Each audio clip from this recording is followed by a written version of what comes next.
तब तक सब सही हो गया, नीट एंड क्लीन। अच्छा है, टाइमिंग दिया हमें। बम ब्लास्ट होने से पहले इंडिकेट जरूर करता है कि ब्लास्ट होने वाला है, कृपया अपना तैयार हो जाइए। ठीक है, तो देखिए आफ्टर लॉन्ग डेज, होली के बाद हम लोग दोबारा पढ़ने जा रहे हैं। और आज हम लोग का जो इलेक्ट्रोस्टैटिक्स है, ठीक है, इलेक्ट्रोस्टैटिक्स का जो लास्ट जो हम लोग का कॉन्सेप्ट है, जिसको हम लोग कैपेसिटेंस और कैपेसिटर के नाम से जानते हैं, वो हम लोग आज पढ़ने वाले हैं। तो आज की थ्योरी हमारी है बड़ा ही यूनिक, ठीक है, capacitor, capacitor, seater and capacitance है, कैपेसिटेंस, ठीक है। वो क्या होता है, इसकी अर्थ क्या है, वो तो आज हम इसी एपिसोड में जानेंगे ना। तो आइए देखिए इस एपिसोड में क्या सीख सकते हैं हम लोग कैपेसिटर एंड कैपेसिटेंस में। Sit down. देखिए, please lock the door. Okay, तो नहीं, लॉक नहीं, सिर्फ आपको लगाना है, और बच्चे आएंगे। देखिए, हो गया, रेडी, बैठ जाओ इत्मीनान से। थोड़ा फैन चला सकते हो, बट उसमें थोड़ा दिक्कत होता है कि उड़ने लगता है। चला लीजिए, फैन चला लीजिए, पीछे वाला फैन चलता है, कोई दिक्कत नहीं है ना। उसका आवाज से इसका कोई लेना देना नहीं, क्योंकि इको मोड में हम किए हुए जानबूझ के। कितनों बाहर कुछ होते रहेगा, बाहर का आवाज रिकॉर्ड नहीं करेगा, एक बेनिफिट है ना। देखिए, रेडी, तो इस चीज को हम लोग पढ़ चुके हैं, बट दोबारा हम इसको यूज कर रहे हैं। तो जरा समझिएगा कैपेसिटर होता क्या है। तो कैपेसिटेंस कहने का मतलब ये हुआ कि अगर सर कैपेसिटर पुराने जमानों में, अभी भी जैसे हम लोग इसको कंडेंसर बोलते हैं, ठीक है, बट कंडेंसर का जो टर्मिनोलॉजी है वो यूज नहीं किया जाता है। इसमें दो वायर होते हैं, पॉजिटिव ले सकते हैं और क्या होता है, एक नेगेटिव होता है। इसमें दो वायर लगे होते हैं इस कैपेसिटर में, ठीक है। कैपेसिटर का पर्पस क्या है, इसको यूज कहाँ करते हैं, तो कैपेसिटर का यूज फैन में, इलेक्ट्रिक मोटर्स में, जहां हमें सडनली ज्यादा से ज्यादा एनर्जी का नीड होता है ना, वहां यूज होता है। मतलब एक छोटे से एरिया में अगर हम ज्यादा एनर्जी को रखना चाहते हैं तो कैपेसिटर का यूज किया जाता है।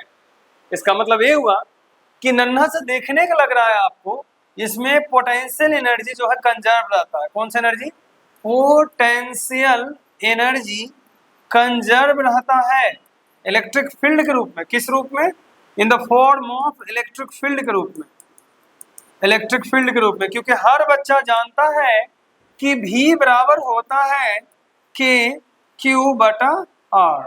भाई इतना तो आप जानते हैं कि क्यू बटा आर होता है, भी बराबर जानते हैं। इसका मतलब इसको हम लोग बोलते हैं इलेक्ट्रिक पोटेंशियल एनर्जी। इसमें जो कंजर्व होता है वो इलेक्ट्रिक पोटेंशियल एनर्जी होता है, वो आपको समझना है, EPE। चलो एक बात बताओ, इसको समझने के लिए तुम ऐसे समझ सकते हो कि अगर आप एक कटोरा लेते हैं, कटोरा समझते हो या गिलास, ठीक है, आप ले लिए कटोरा या तो गिलास ले लिए, आप जितना ज्यादा इसमें पानी डालोगे उतना ज्यादा इसका पोटेंशियल एनर्जी इंक्रीज होगा। इस बात से सहमत हैं आप? नहीं। अब पोटेंशियल एनर्जी यानी कौन सी बोल सकते हैं, mgh ना बउआ, है ना, मास, ग्रेविटी और हाइट।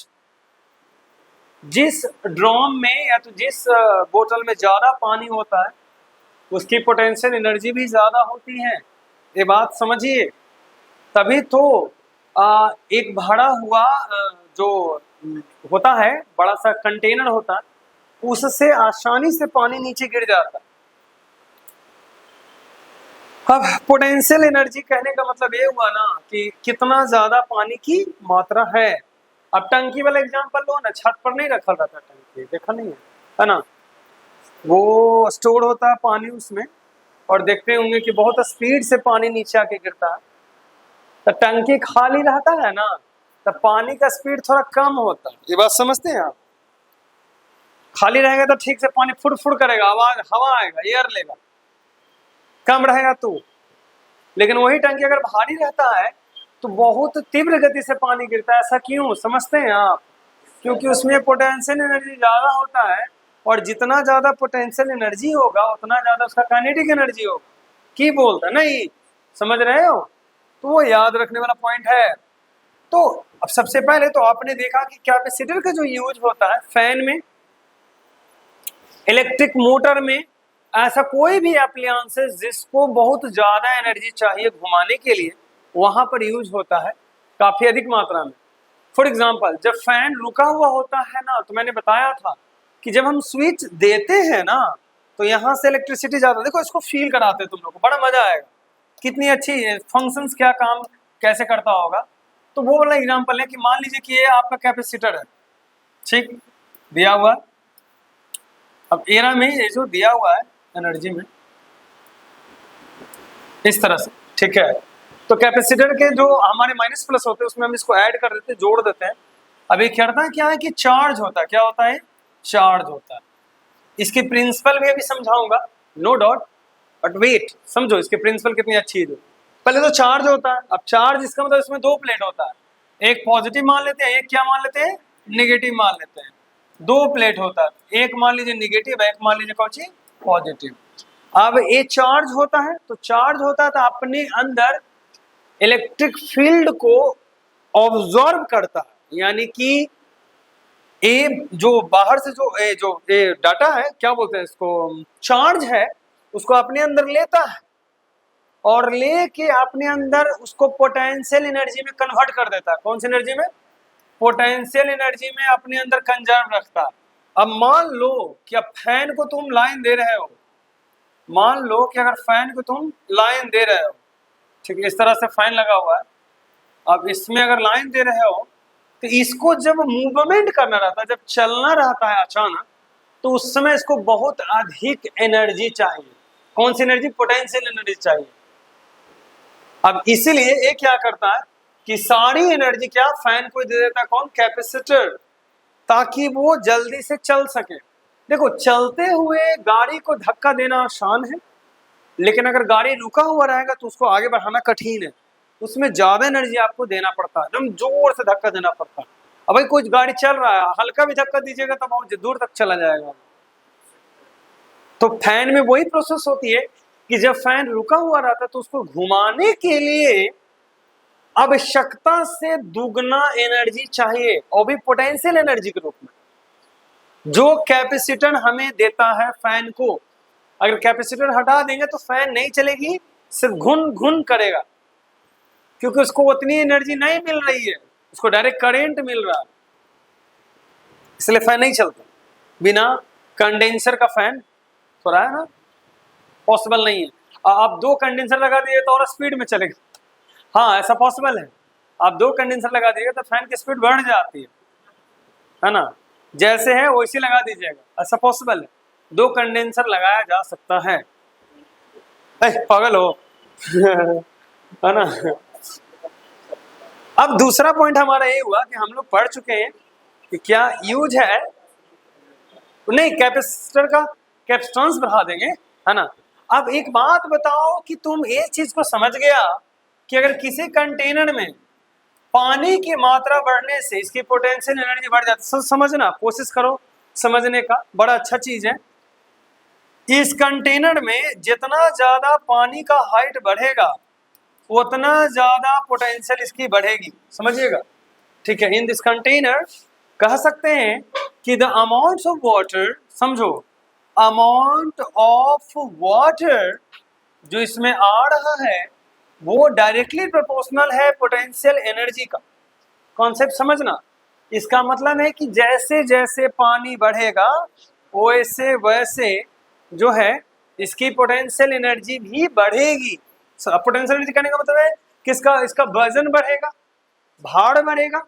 U बराबर क्या होता है? mgh होता है ना बउआ, ए लड़का, ठीक है।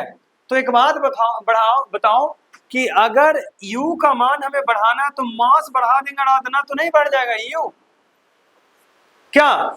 जब U को हम पोटेंशियल एनर्जी कहवे करते हैं तो जितना ज्यादा पानी डालेंगे उतना ज्यादा जो है इसका U की मात्रा बढ़ते जाए।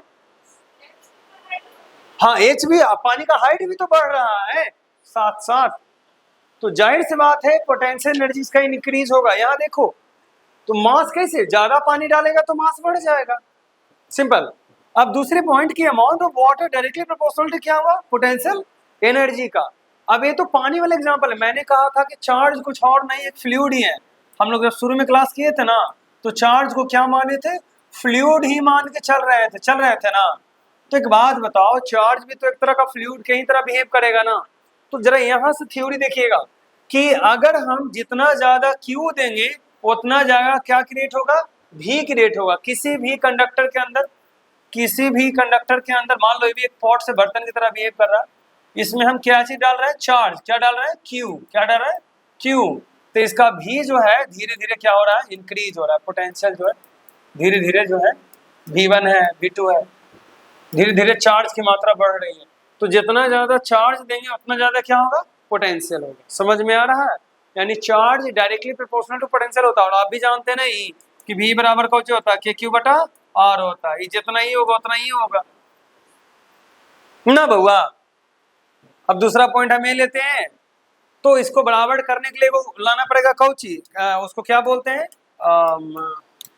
A constant. तो क्या हो जाएगा, Q इक्वल टू C भी नहीं होगा क्या, C क्या हो जाएगा, कैपेसिटेंस। इसको प्रोपोर्शनैलिटी कांस्टेंट, प्रोपोर्शनैलिटी कांस्टेंट बोलेंगे।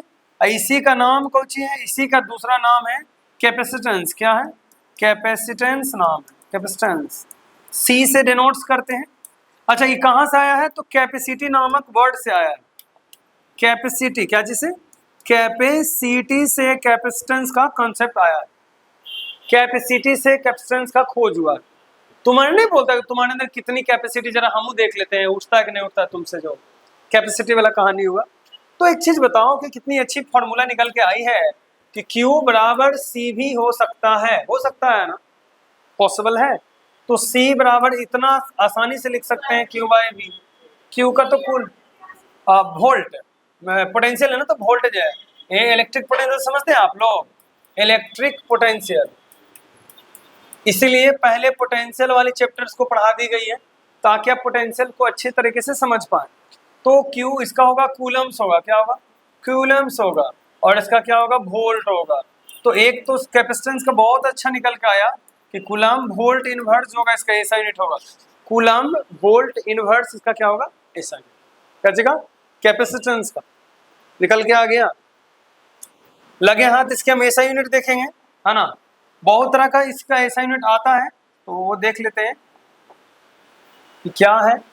तो इसका डायमेंशन देखो तो कहेगा कि डायमेंशन ऑफ कैपेसिटेंस निकालना है। तो कैसे निकालोगे, तो सब बच्चा जानता है कि C बराबर, अच्छा क्या है, और जनरली ऊपर में Q है ना, तो Q का क्या होता है, AT होता है, और नीचे वोल्ट का। तो वोल्ट का सब जानता होगा कि वोल्ट बराबर क्या होता है, तो V बराबर होता है, हम लोग जानते हैं IR होता है रेसिस्टेंस का। तो वोल्टेज को हमको निकालना पड़ेगा। एनर्जी ना है जी, तो एनर्जी का तो सब जानते हो, पोटेंशियल एनर्जी है। तो एनर्जी का सब जानते हो बउआ, वर्क का जानते हो, वर्क एनर्जी सेम होता है। पोटेंशियल एनर्जी है तो वर्क के बराबर होता है वॉकडन के। अब फोर्स इंटू डिस्प्लेसमेंट होता है, तो ML_T-2 गुना कुछ होता है L, तो क्या हो जाएगा ML² T-2 रख दो, ML² T-2। तो क्या होगा, M ऊपर जाएगा तो माइनस में हो जाएगा, L बेचारा ऊपर जाएगा तो माइनस में 2 हो जाएगा, T पर -3 हो जाएगा। ये तो बेचारा किले, ये तो वैसा ही रह जाएगा। तो आपने क्या देखा कि M माइनस L -2 और ये प्लस हो जाएगा ना, क्योंकि ये 2 है ना, 2 है प्लस हो जाएगा, तो T पर Q हो जाएगा ना प्लस में। क्या सही है ना। ये तो भाई छूट ही रहा है, तो ए को दे ही दीजिए आप, खुद से हमारे में ही नहीं दिए। तो ए जो है आपका डायमेंशन है क्या चीज का, कैपेसिटेंस का। पूरा क्लियर हो गया, यहाँ तक सबका डाटा क्लियर हो गया। अब आगे की थ्योरी हम शुरू करते हैं और देखते हैं कि आगे के स्लाइड में क्या पढ़ सकते हैं। तो इतना दूर सबका क्लियर हो गया, किसी को डाउट भी